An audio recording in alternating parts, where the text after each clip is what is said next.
It's been a long week, and it's only Tuesday. I hear you. It's a paloma. It's a fishbowl of a paloma. Oh my God, what's a That's the way to paloma? do it. All right, What are kind we of ready? booze is that? Tequila, something else, I don't know. Are we Whatever. ready? We're ready. Okay. Welcome, everyone. My name is Alex Ioannou, and I'm hosting our first Zoom meeting with 5 of Chicago's top salon owners, which you're going to get a chance to meet. We're going to talk a little bit about their businesses, where you can find them, and what's going on during this pandemic, before, during, and after. First of all, I'd like to introduce ladies first, starting with the lovely Karen Gordon. Karen, please take the stage and tell us who you are, where you are, and what you do. My name is Karen Gordon. I'm a salon owner in Chicago in the Lincoln Park neighborhood. I own J. Gordon Designs. We're currently celebrating our 45th year in business, although hell of a celebration. Wonderful. Close. There's, no way. Congratulations. Yes. Thank you. It's a long 45, wow. You don't look a day older than 46. 45 years. I'm coming to you from my trichology office. I'm a salon owner. I'm a hair colorist. In the last 5-6 years, I also became a trichologist, a hair loss specialist. So I'm sitting here in my trichology office, which is one of my favorite places to be. I'm also president of Cosmetologist Chicago right now during a very interesting time. I never thought, 18 months ago when I got the presidency that I'd sit through the closing down of my business, the closing down of America's Beauty Show, COVID-19, and it has been a wild ride. It's an absolute wild ride. Well, thank you for joining us. You're obviously thanks for having me, Alex. a busy woman, and I appreciate you taking the time to. I always have time. Always. So I'm going to go around on my screen. To my left is Kelly Stobart from Beauty and Balance Salon. Please tell us a little bit about yourself. Hi, everybody. So I am one of the owners of Beauty and Balance Salon, which is in the North Shore suburbs of Chicago. We're just outside of the city. I own this salon with my sister, Dawn Stobart, and we've had the salon, it'll be going on 14 years coming up in November. And we've just, we've both been doing, I've been doing hair about 20. We have a great team, but it has been an interesting ride the last couple months, as we all know. But that's where we're at, Beauty and Balance Salon. Fantastic, Kel. I'm going to go right over to Laura. You're up in my top left-hand corner, and you're doing the al fresco Zoom meeting today. So tell us a little bit about who you are, Laura, and what you do. Hi, my name is Laura Botten. I own Sine Qua Non Salons in Chicago. We're a chain of boutique hair salons on the north side of the city. We've been open 27 years since, it'll be August 19th, will be our 27th year. And we have about 50 employees, and we are just, we're ready to open, ready to get this ship out of the harbor, and excited to hear what you guys have to say and collaborate on some strategy. No kidding. Yeah. Well, I think we're all going to learn a little bit from you here too, because obviously you're the only chain salon that we have at this point. Everyone here has independent salons, so you have 3 salons. So does that mean your troubles are tripled? Feels like it. It definitely feels like it. It's definitely triple the PPE. I'll tell you that much. Well, that's a good thing. There is PPE everywhere. Or the PPP or the PPE? Oh, everything's large. It's all large. Exactly, it's all huge. To my left, I like to call him the Bradley Cooper of hair. Very handsome Patrick Lewis. Tell us about yourself, my friend. Hello, everybody. Patrick Lewis. I own Edit Salon with my wife, Dina, in the West Town neighborhood in Chicago. We've been open about 9 years. So, we're not new. It's like we're not totally seasoned, but like I said, I think we're at a place where we're about ready to open up another salon, and then we were looking at spaces, and then this happened, which there's a little bit of a blessing in disguise. Like you kind of got to maybe step back a little bit and kind of just assess what's going on. I'm an educator for the Arrojo Ambassador Art Team. I'm also an educator for Ruzo, which is a men's barbering line. So it's kind of nice just seeing a little bit, the landscape in a lot of different areas, either barbershops or hair salons, small town, city, doesn't matter. So, it's you know, it's interesting to kind of see like how a lot of different models are going to really kind of like have to navigate their own guidelines, you know, Right. you know, because, you know, I mean, like there's a lot of information out there, but everyone's going to have to approach it differently. You know, it's like, you know, it's like if everybody got their PPP, guess what? Everyone's going to disperse it a different way. You know, it's just like they're not going to approach it the same way. So, but, you know, I think it's good kind of just keeping, you know, getting together with you guys and kind of learning off of each other. Like, you know, so I'm super glad to be glad part of the that group. I'm super glad that you were able to join us. Your salon is West Town, right? Is that Correct. how you describe it? West Town. Okay. West Town, it's literally right in the middle, right between the Wicker Park, Bucktown neighborhood and the West Loop. Gotcha. So it's kind of just like, it's like the first neighborhood right over the freeway in Chicago. So, you know, it's like, it's not in the heart of downtown, but it's not like, you know, it's this little kind of, I don't want to say no man's land, but it's this great little pocket of the city that hasn't like just exploded, you know? So it's like, you can kind of really drop anchor and kind of just, you know, have your neighborhood, you know. A lot of hair salons in West Town. There are, Yeah. yes. I lived in that area, and it's definitely an up and coming, little trendy place. A lot of artists, a lot of good stuff. Last but not least, my good friend and the person that I work with now, George Long. Hi, everybody. I'm George Long, sole owner of George Charles Salon, 34 East Oak on the 3rd floor. Been in business a little bit over a year now. Incredible. And bada boom, bada bing, here we go. It's a hell of a time, George. Yeah, I mean, so I'm glad to be around some seasoned owners. This is amazing. And, you know, we have been preparing all along, moving forward with keeping our staff involved with education and down to our sanitation rules. And, you know, we're just ready to open. I mean, down to even having the salon today was really thoroughly cleaned and basically fumigated. So we're ready to rock and roll here. Excellent. George, you say, you know, you've only been open for a year, but, you know, you've been around the block a couple of times. Yes. You know, so you are a seasoned You're not a stylist. novice, George. No, I'm trying to act younger than I am. I've been in the industry 34 years, and I've worked for some really big salons and some very boutique salons. So I've kind of, you know, seen it all, you know, which is great, you know, and to be able to work with some really talented hairdressers and, you know. And I think for me, you know, whether you've been an owner for a year or 45 years, I think the, you know, the biggest thing is to network with people, and that's how you learn. There's no handbooks, right, on how to do this. And every now and then you get thrown a curveball, and it's called COVID-19, right? And who would have thunk in any of our lifetimes that we would have gone through anything like this? It's like a bad science fiction movie. So, you know, we have an hour. I've got a list full of questions, and I know that we're going to go off on a tangent. That's what we do. We're hairdressers. So, what I'd like to ask you guys is, what were you doing before the lockdown? You know, what were some of your plans? You know, assuming COVID-19 didn't happen, what were some of your plans? I know, George, your plans, obviously, you and I did our thing. But you know, I think it'll be nice for whoever's listening to hear. You know, what were the plans? What are the plans? You know, what are you doing now during this lockdown?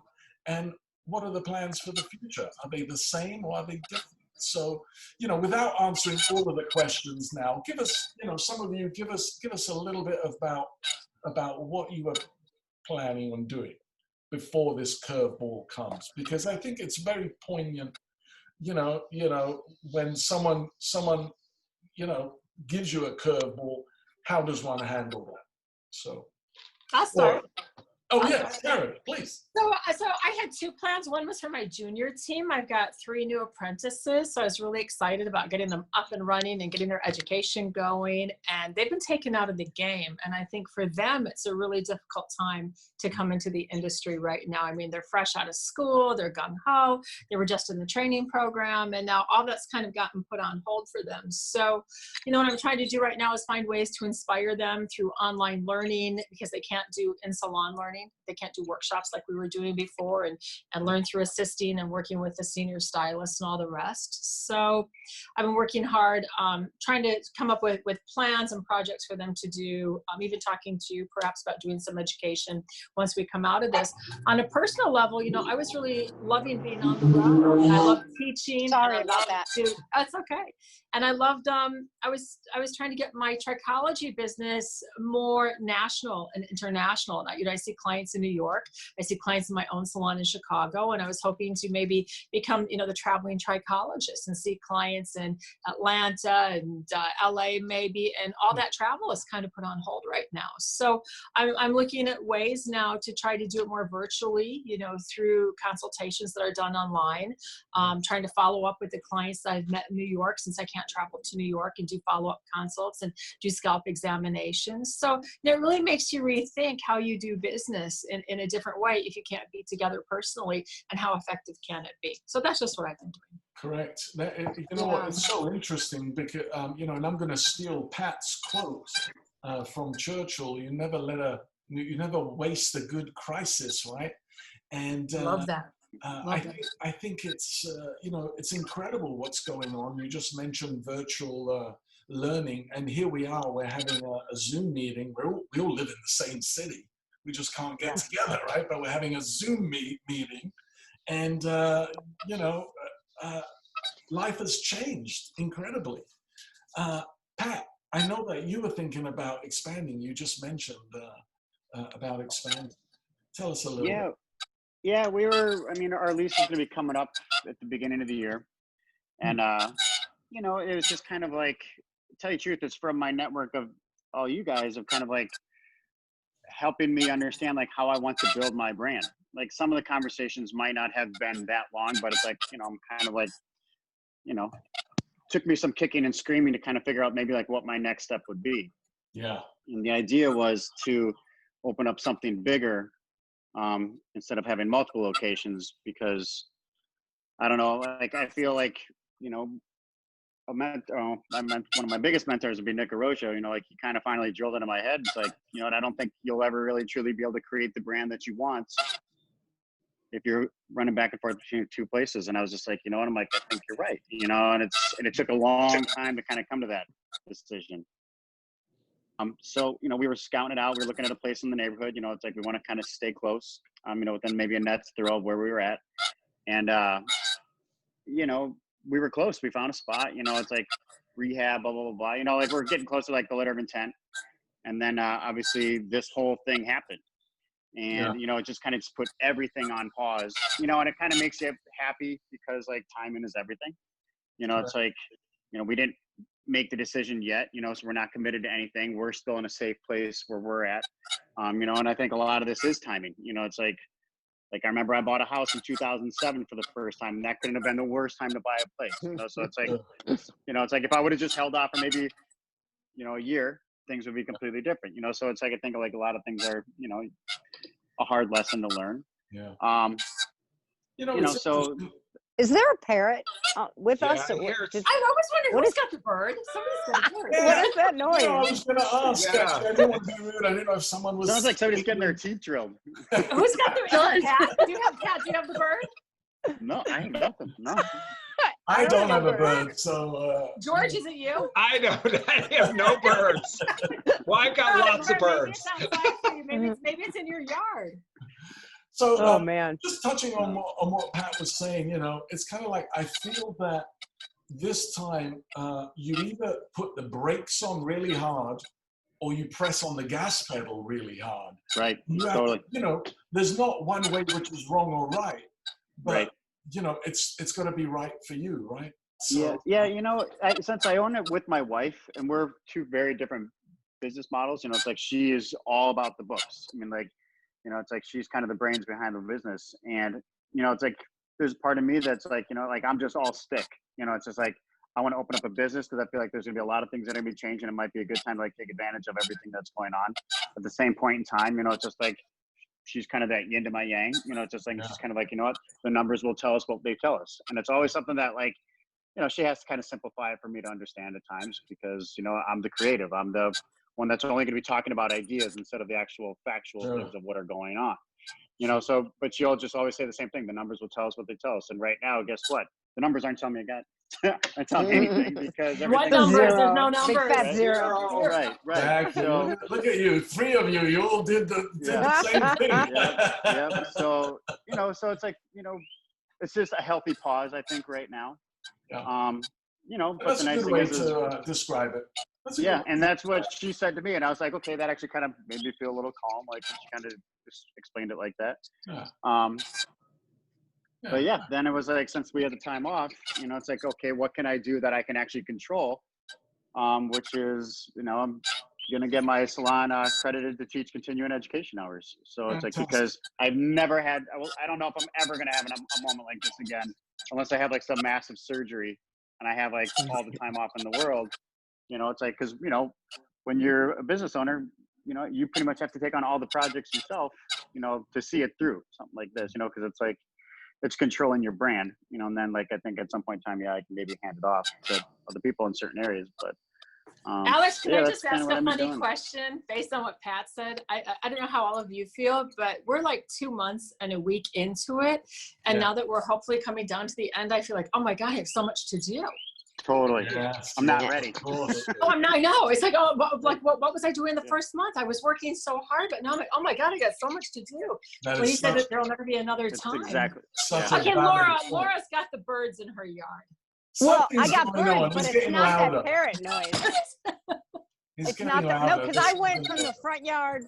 I went from They the front of sound my house pretty. to the They're back. beautiful. They're The beautiful. birds, but not that squawking is some kind of noise, digital noise that's happening. But I do have birds. Is that bothering you guys? I can go No, it's inside. beautiful. But It's nice. It's nice. something interesting. George, talk to So us. yeah, I feel like you know, moving forward and moving through this whole situation is really taking a step back and really reevaluating the salon in itself and where we're all going here. You know,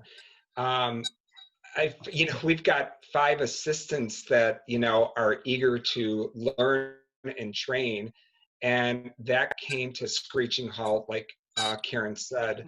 And so what I've been trying to do is kind of basically keep education going and keep, you know, keeping in touch with all the stylists, which, you know, I mean, the crazy phone calls that I get, I'm telling you, you guys, it's unbelievable. I don't know what you're talking about. Yeah.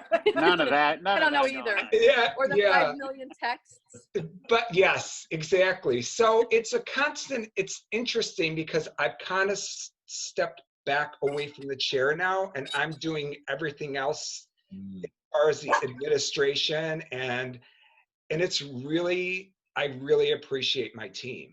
Yeah. You know? Mhm. So Yeah. so it's really I'm very fortunate, and I'm so grateful, Yeah. and I'm ready to just reboot, you know, Yeah. and move forward. And fortunately for me, I mean, I was a Schwarzkopf educator for 15 years, 16 years. And so I can do color inside and out. I'm also a stylist too, but you know, we're very fortunate to have Oligo professional on our side here right now, because they're doing some amazing Zoom meetings for us. And you know, it's really interesting doing Zoom. It's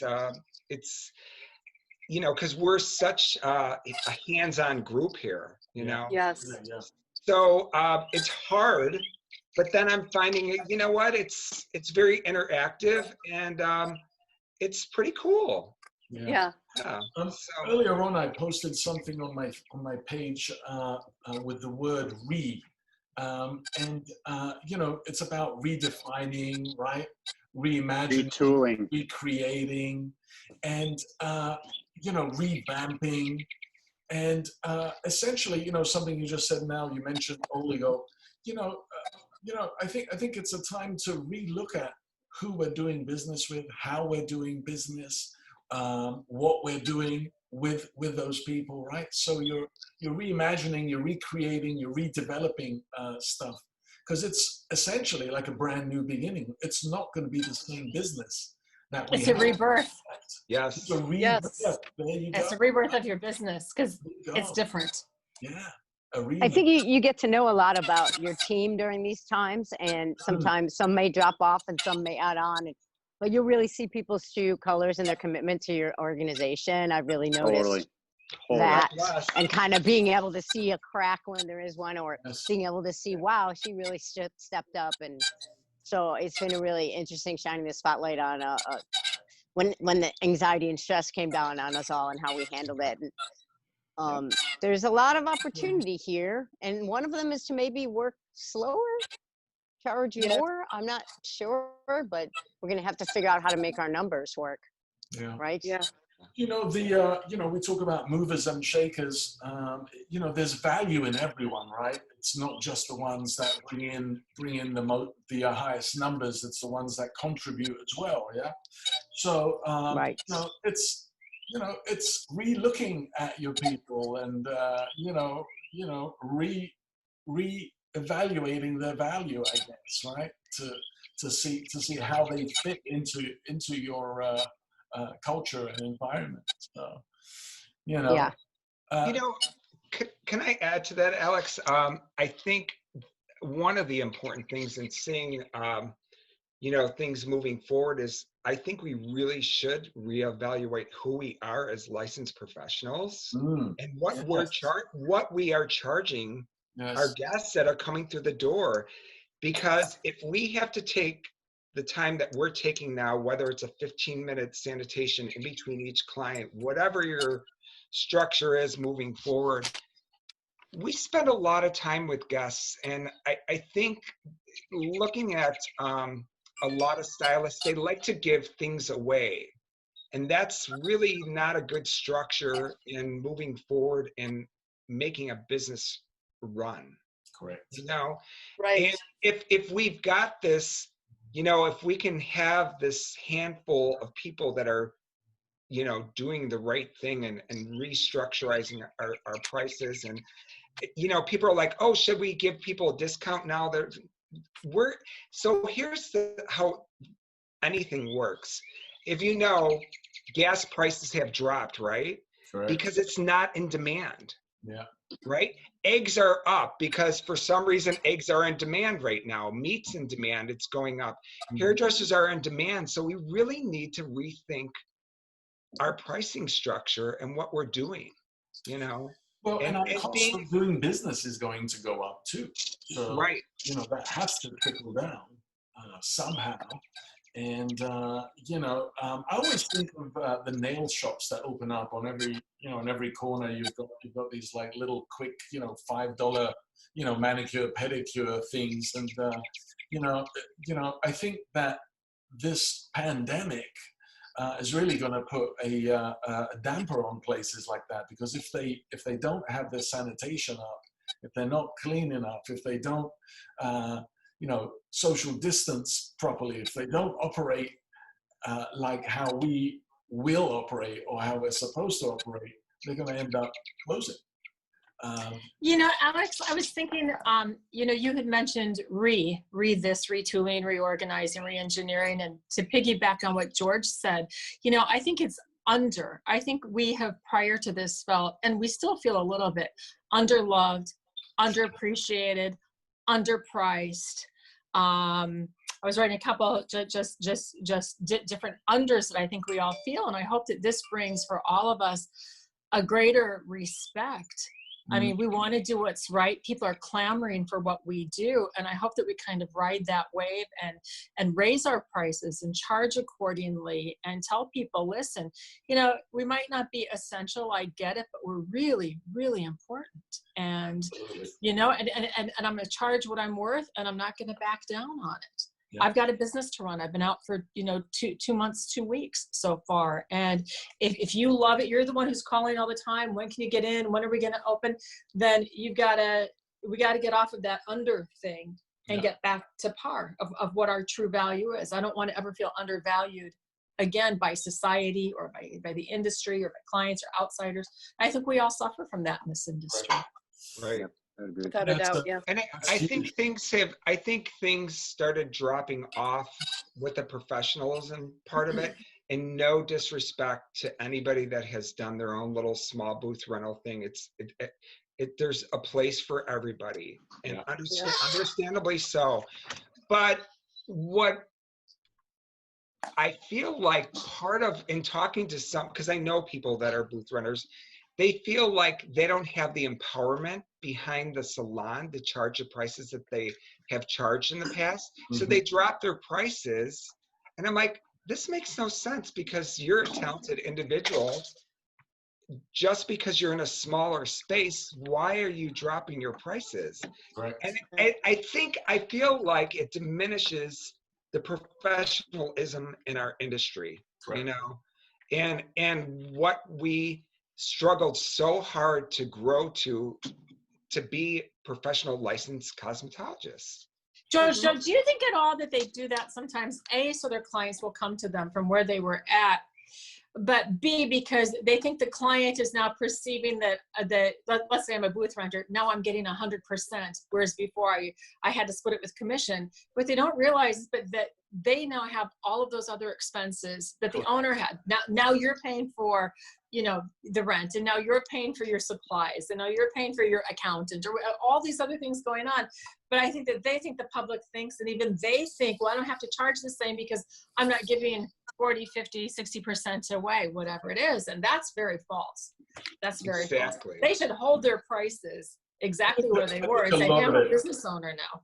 Yeah. Right. I think a lot of it comes from that self-worth thing that you were talking about earlier on, George. I think many times, you know, I mean, for me as a former salon owner, I would have my staff say, oh, well, I'm not going to refer that product because it's too expensive. Well, what does that mean? You know, it's like, since when do you decide how much your client, you know, can spend, right? So, you know, a lot of it is that self-worth. Now, you know, we have a slew of different prices in our group today, right? So, what's your average price, Kelly, over there for my haircuts? Yeah, average in the salon. Well, I'm 100. 100. Good. I would say the lowest price is $80. You know, I'm actually surprised. I think that's fantastic. Me too. Well, thank you. That's Kenilworth, right? Yep, that's Kenilworth. And we just recently did a price increase a couple months ago. But we always look at everybody, you know, in the surrounding area. You know, there's other great salons in the North Shore, and we never want to be, you know, priced out. But, you know, it was time, because as we all know, the cost of doing business has changed. Even before the pandemic, you know, everything's going up. So and we are important. And I thought, you know, Dawn and I took on the thought process that it was time to do a price increase. And we didn't get any, you know, feedback that was negative. Yeah. We did have one girl that worked for us that was a little hesitant, because she thought that her clients wouldn't want to come. But she got over that really quickly. Interesting, though, isn't it? What is that noise? Interesting. Yeah, what is that noise? What is that noise? Know. It's like a cat? Is somebody have, like, It sounds like geese. It sounds like geese. Geese. It sounds like geese. Or a door squeaking or something. Oh my God. But, I think Pat's got a pair of sneakers under the table. I swear to Why God, don't I'm not gonna say something. Do you guys want to try one person muting at a time to see if we can figure out who it is? Maybe they can move into another room. I'll mute and tell me if it goes away right now, okay? Okay. It's gone away. Oh no, it's still there, right? It's still there. Right. I'll mute. I'll mute next. Okay. I was still muted, so it's still happening, but it wasn't happening as much. Yeah. Pat's muted. It's not happening as much. Where's Karen? Okay, I'll mute. I'll mute. Well, now it's stopped. Now it's gone. Now it's Is it gone? I think it's Pat. Oh, It was Pat. It was Pat and his trainers under the table. is it gone? He's stepping on his cat. Oh, kidding me? He Let's took try his this one more foot time. off the bird. One more time. Okay, Pat's muted now. Yeah. He is gone, right? Yeah. I think so, yeah. Oh, no, Oh, wait. no, what's that? no. I think it's feedback maybe or something. I think it's Yeah. feedback. Oh, well. You know what I think? Yeah. I think, Pat, I think your wife got a bird and you don't know about it yet. Yeah, exactly. Exactly. It's in the other room. It's a gift. It's a small kitty cat. She dunked my phone in the kitchen sink. Oh, that's funny. Bothering me. So. That's funny. So you guys, well. you know, we've got about 25 minutes left, 20 minutes left. What are the plans for the future? Well, you know what? Before we go there, what can your clients expect when they come back? How are they going to feel safe? And I think we're all doing pretty much the same, similar things. But how are they going to feel safe? I've had a couple of meetings with my staff, and I think it almost really kind of depends on the vibe of your staff. Yes. Like the first group I had in, I mean, I hate to say it, within like the first 20 minutes, all the rules were out. I was just like, you guys, you can't be hugging people. You can't be doing, I mean, they're just completely chilling out. I was like, I'm like, okay, there's papers up front, and they all just go up right. I'm like, no, space out. What? You know, I'm kind of like, it's almost like a good learning curve, you know, but like they were really comfortable. They were like, you know, they wanted to give haircuts, da-da-da-da. The next day, the group was completely just, you know, standoffish. Like, I mean, it was just totally just different vibes, you know. So I think it's almost going to be like, you know, like, once people kind of start finding their comfort zone a little bit, will that put people more at ease, even though that obviously does not mean lighten up on your responsibilities. Right. Because obviously people are going to be paying for healthy now, you know, just like, and making sure sanitation, you know, so like that's obviously forefront. But like I said, like, I think a lot of it might just be like, it'll come down to like our comfort level of like how we're approaching them, how smooth our system is, you know, it's not all choppy. Like, it's like, you know, like we'll figure it out, you know, like there's going to be some comfortable situations, you know, it's just like to be had, you know. I think like I said, like to iron out the kinks, right? I mean, you know. I like that. And working with confidence and showing your clients that you have a system and that you're confident is going to go a long way towards them feeling safe in the environment. Yeah. Totally.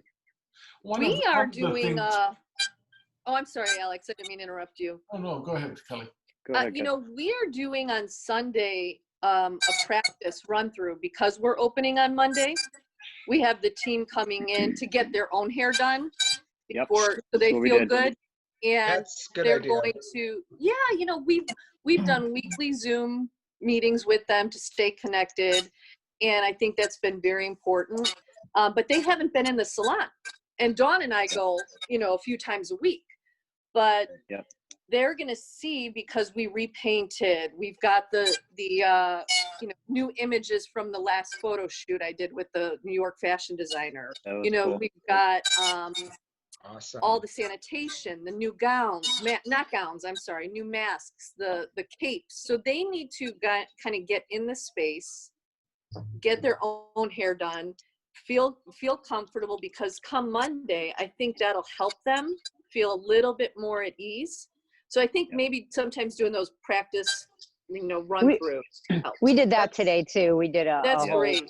We did a whole sterilization, like the whole process of doing a client, and it definitely made everyone feel better. Oh, that's good.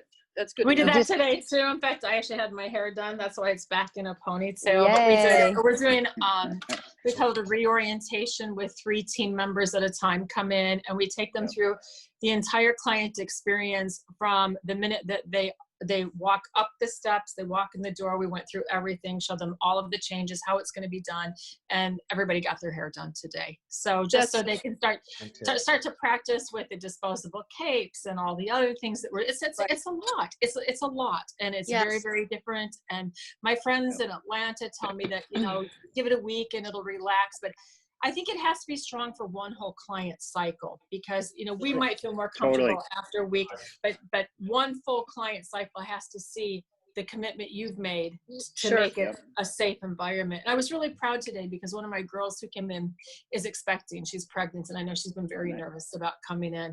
And I said to her, you can tell me, how do you feel? Any changes? She said, no, I think you've done it right. I said, good. So I felt good about it.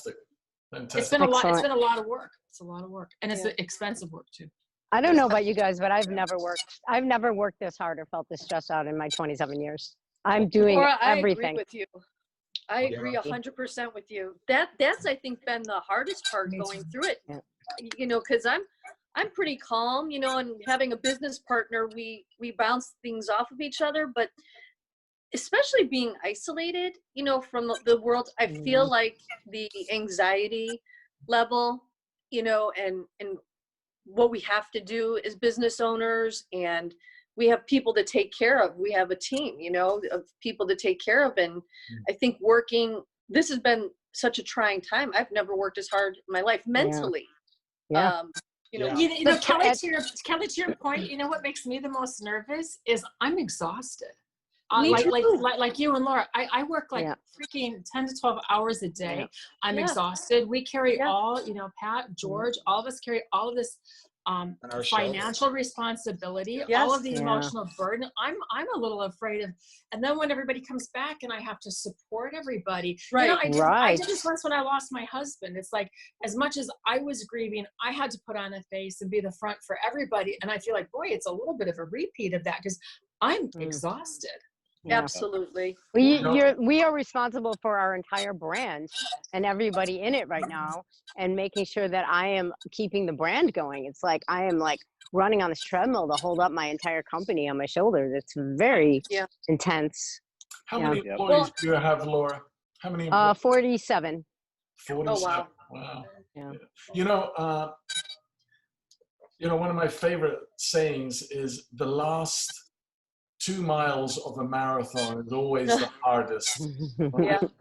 And really, I feel like that's where we're at. We're kind of like at the last 5 miles, the last 4 miles, whatever. And instead of getting easier, it's actually getting a little harder. Right. The finish line is there, and I think that once we can, you know, go back and roll up our sleeves and iron out those kinks, it's going to be pedal to the metal, as they say. You know, Alex, to Laura's point, I think, you know, a friend of ours, Jeff South in Atlanta, said, you know, before you open, you think it's all kumbaya.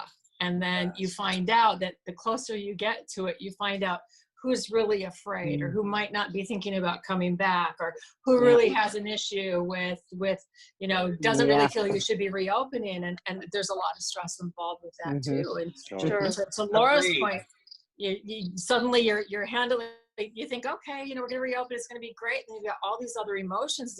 I got my own emotions to cope with. I got this massive burden, as you all do. Then now I've got everybody else's emotions. And then as it keeps getting put off in Chicago, and the clients now, first time you move them, they're okay. Second time, they're not real happy. Third time, a little, you know, not surly, but they're not happy the third time. Well, when do you think you're going to open? It's like, well, like we have any control over that? Right. I have no idea. Don't you think I'd be open if I could be open? I mean, well, do you think it's going to be? No, I don't know when it's going to be. Well, plus it's like the ones amount that of are emails you're sending out. Sorry, go ahead. No, go ahead. No, I was just gonna. There's some clients that have been confrontational too. Like, first they'll be like, why aren't you open? Are you opening? Then they'll be like, well, what are you doing to be safe when you're opening? Like the same client, and you're like, wait a minute, like, what do you want? Anyways, right? And it's like if you send out an email every single time something happens, you know, it's like they're starting to just brush the emails aside now. I mean, if you were to send out like 6, 7 emails, you're like shit, like you're trying to be over prepared for it, right? And you're trying to give them as much information as you can. And now they're just brushing them off because they're like, I sent out the one that said, yay, we're open on the 29th. Totally. Yeah. Oh my Listen, God. I've been so sick over it. I haven't had the courage to send out the retract and say, sorry, there's no yay in there. We're not open on the 29th. And listen, Kelly, you're open. You'll be you're open. never going to please everyone 100%. There's always going to be one or No. two people that. Of course. Just going back to the point about the employees and really knowing what's going to happen, because I think Jeff South was right. You know, you don't really know how people are feeling until it gets down to the nitty gritty. Some employees may not want to come back, you know, for Sure. whatever reason, or they might feel anxious and, you know, unprepared or, you know, or not ready. So yeah, the burden is definitely on the owners, you know, putting on the happy face, organizing everything as much as you can. And it's tough. I'm glad I don't have to do it.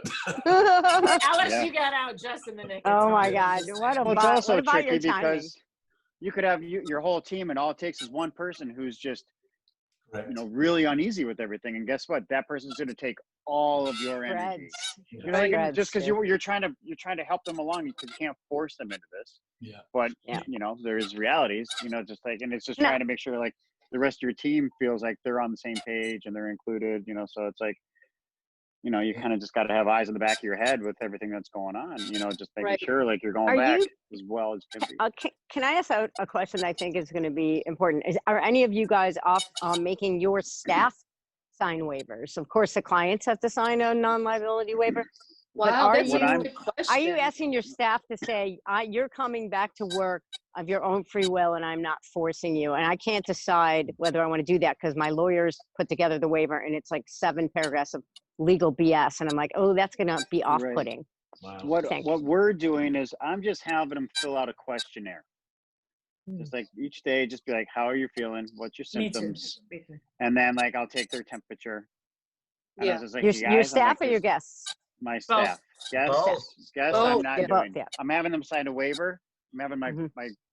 the client sign waivers. But the Mhm. staff, I was like, each day, I'm like, I got to do this just to kind of make sure I'm protecting you. Blah blah blah blah. Mhm. And that's what we're Every doing. day you're going to make them sign off of like, I'm fine, I'm happy to You be know, at work. Is that what I you're- told them. Yep. Okay.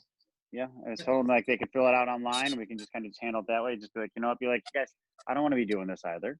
You know, it's just like, but I'm like, I have to try to just look out for the teams as well as we can. You know, it's just like, so, Sure. you know. The and, the recommendation from the state of Illinois is it's not required, but the recommendation is that you take the temperature of all of your team members. And Yeah. I'm doing that. You know, we'll do it for a month, but I'm going to do that with all of the guests as well, and they're all going to sign the same thing that they haven't been out of the country 14 days cared for somebody, for, you know, so on and so forth. But it's my team is going to sign the same thing, and it's going to protect me and protect them. I hope. Hopefully, we'll never have an issue. I had to have that little moment with my staff. Like I didn't have to snap on them, but I had to kind of pull them into reality a little bit, because everybody seems to think like, well, why can't you just do this? Why can't you just do this? It's like every little decision right now is taking massive amounts of time.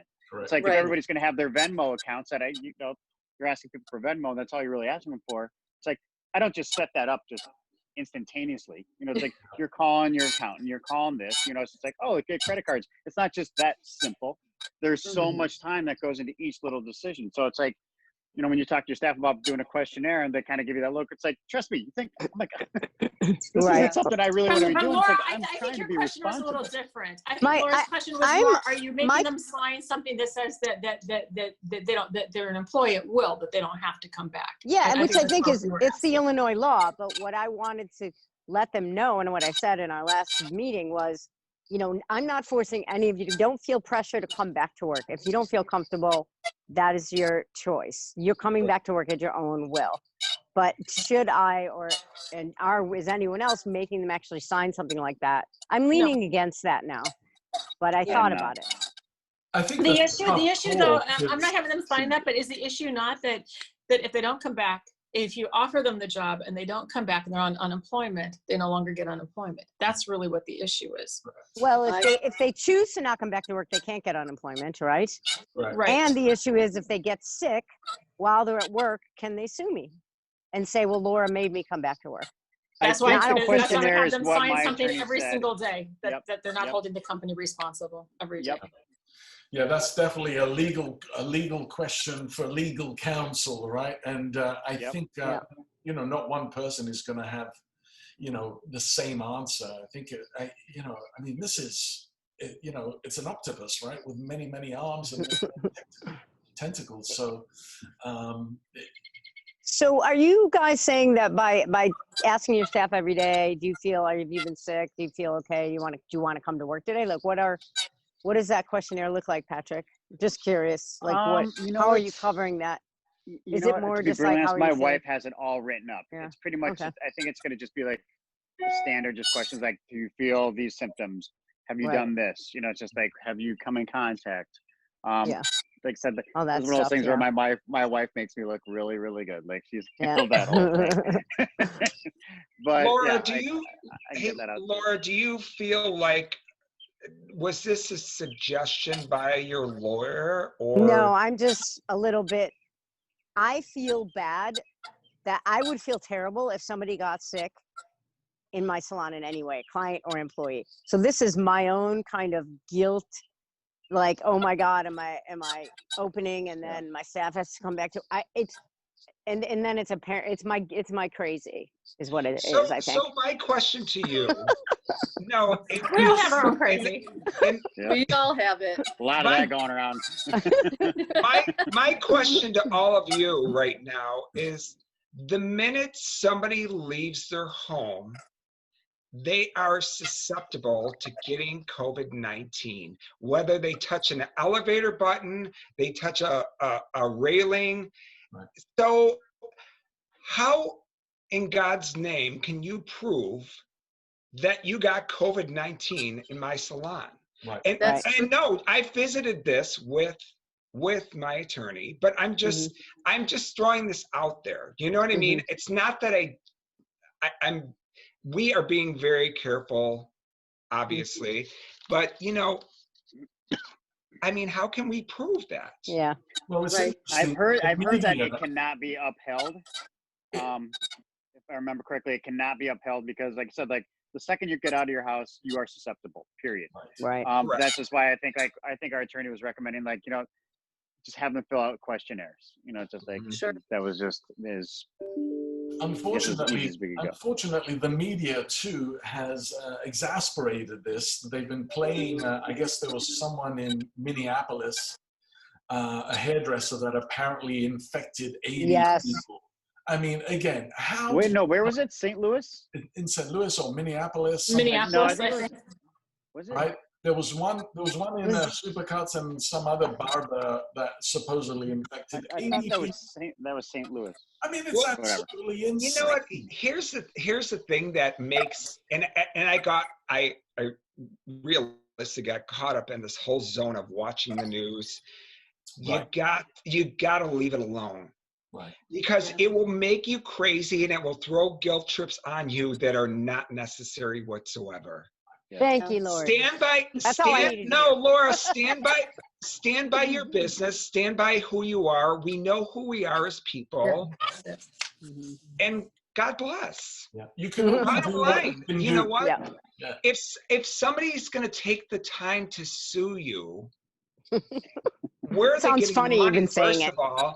Right. You know, I mean, Laura, you're going to make yourself crazy, but do what you feel is the right thing to do moving forward. And then this solidified it, but I'm not going to do that. But maybe You know, I will do what I'm Patrick's not an doing. attorney, but I know somebody else who had a form, and I put a clause in mine after all the questions that said, by entering our building, you agree not to hold my business or my employees liable for any illness or anything related to COVID-19. Fantastic. I don't know if it'll hold up, but you know what? You walk in the door, you take your chances. Okay, Yeah. I'm not liable for anything. Yeah, clean and simple. That's what it's got to be, Karen. Yeah. You know. I think it's key. We can overthink stuff, and we can, you know, like you said, George, we can drive ourselves crazy. And I think sometimes it's, you guys know what you're doing. You're like licensed professionals, and we're not going to put anyone in harm's way intentionally. So that's just the way it is. Well, yeah. I mean, come on. How many times do people walk? And Nick Arrojo made this comment on the news the other day. He walks into a grocery store. Let me tell you something. it is not as clean as my salon is. That's for damn That's right. sure. I agree No. with you, George. That's so true. Yeah. You know what? And it's like, how many, places have people been to? I'm telling you, if you have not been out the door in 3 months, I don't know. I think somebody's lying, Yeah. So, because I can't say that I have been staying in my house because I run to my business almost every day. So, Yep. you know what? It's common sense, you guys. We all have it. And we Yes. need to just keep practicing that we know who we are as people. It's just common sense, and we'll do the right thing that is going to suit our business and who we are. Fabulous. Yes. With that said, 7:28. Take a second, each of you. If there's something that you would like to tell someone, take the time now and tell that person what it is that you want to say. And just, I'm not hinting to go this way, but Karen wrote a very poignant letter to our mayor. I saw that. I was That was like, great. Thank oh, you. go, Thank girl. you, Karen. Thank you, Karen. Thank you, I don't think I Karen. saw it. It's a Yeah, little that was great. Nicarajo Oh rubbing my off on me. goodness. I I don't was know. like, okay. Somebody's got to forward me that. I gotta. Yeah, It's on I gotta see that, Facebook. Karen. It's out there on Facebook. So I thought Oh about no, I retracting did see it. that. I for totally saw that. everyone to see. So, Laura, let's start with you. God, I think, I have a lot of respect for all of you guys. I learn a lot whenever I get to hang with you all. And I would just say, thank you for including me in this group.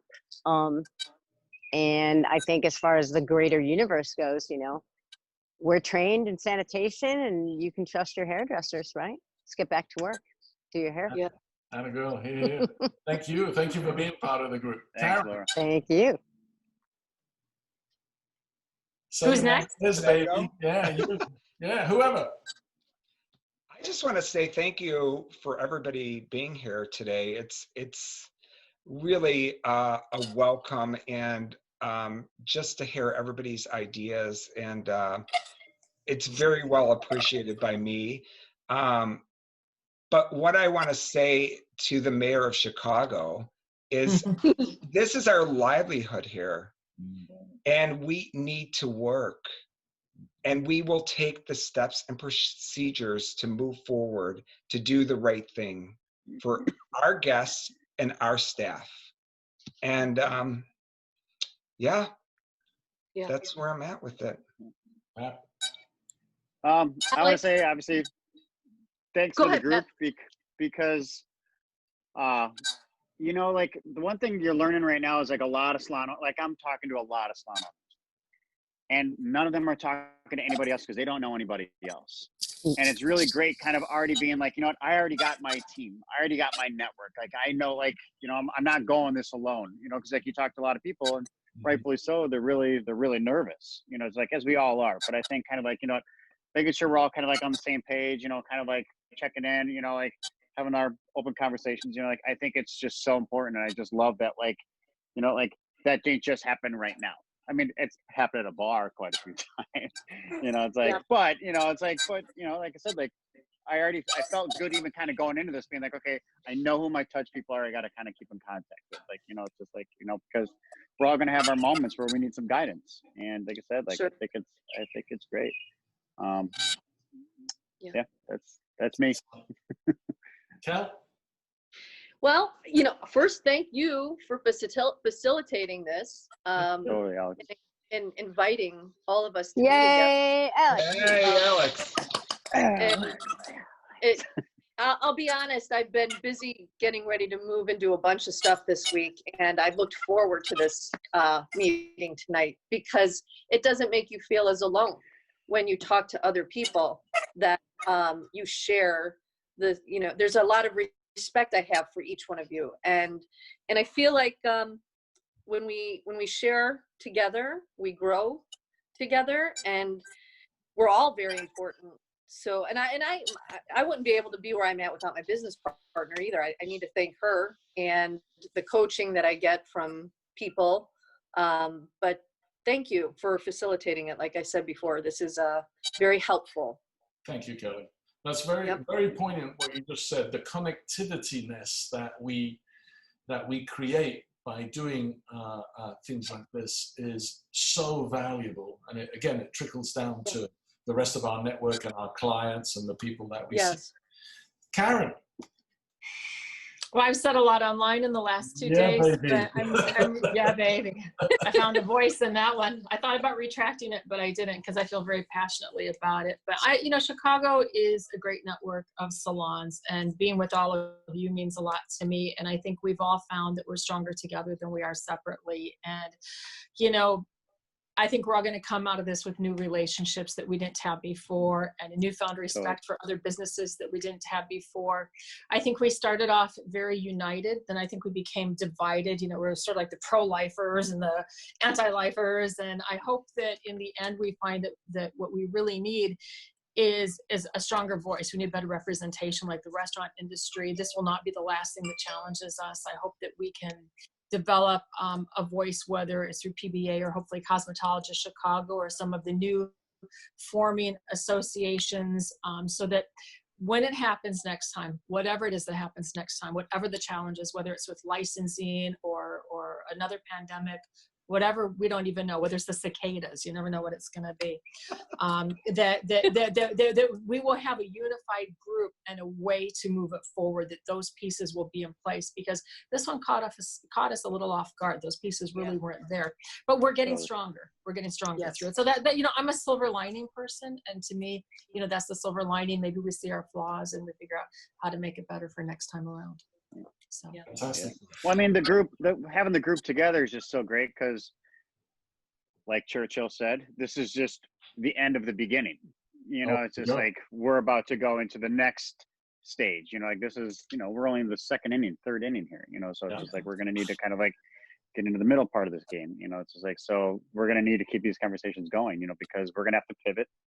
It's just like everyone's got a different business model, and what's going to work for me or work for you guys is not going to work for me, or vice versa. But then it may, it's just like, so I'm going to always be calling in on you guys. I think that's so key to stay connected even after, so that we can talk through what's been going on, through the changes. Yeah, absolutely. Yeah. You guys, it's been an absolute pleasure, a privilege, and an honor to know each of you on a professional level, but most importantly, to call you my friends. We'll end this with some very great comments and wonderful points made by our panel. Thank you for joining us. Hopefully we'll do this again in the near future. Yep. Stay safe. Thank you. Stay strong, everybody. Hey guys.